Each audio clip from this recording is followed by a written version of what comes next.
I'm not surprised. In fact, Donald Trump brags about using litigation to intimidate people.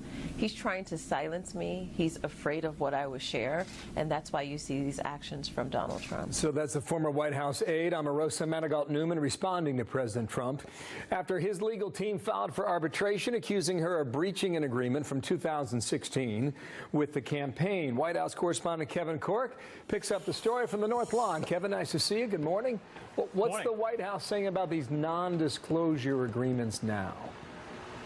Well, they're saying a couple things, but not an awful lot. To answer your question quite bluntly, you may recall yesterday in the press secretary briefing, Sarah Sanders didn't say a lot. She was very careful, in fact, Bill, not to divulge any possible strategy vis-a-vis administration action against Omarosa for the use of that recording device inside the Situation Room, which may be a violation of some federal statutes. But I can certainly tell you without question that the Trump campaign has weighed in emphatically, pursuing an arbitration action against Omarosa, one that could ultimately, Bill, cost her millions.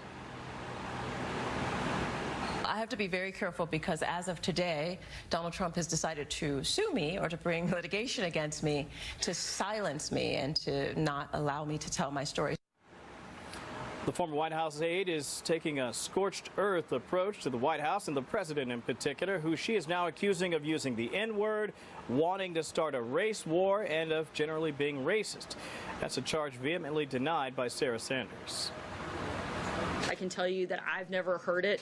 I can also tell you that if myself or the people that are in this building serving this country every single day, doing our very best to help people all across this country and make it better, if at any point we felt that the president was who some of his critics claim him to be, we certainly wouldn't be here. Shock and sadness are two of the words most often used when I asked staffers, Bill, to react to the release of this book. In fact, most say they simply had no idea Omarosa felt this way. We heard that from many.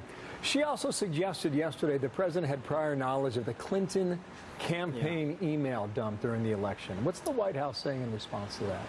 Boy, I tell you, that's one of many, shall we say, wild claims in the book that Omarosa is out there peddling. Among the many claims she makes, Bill, she's also accusing the president of being mentally unfit to lead.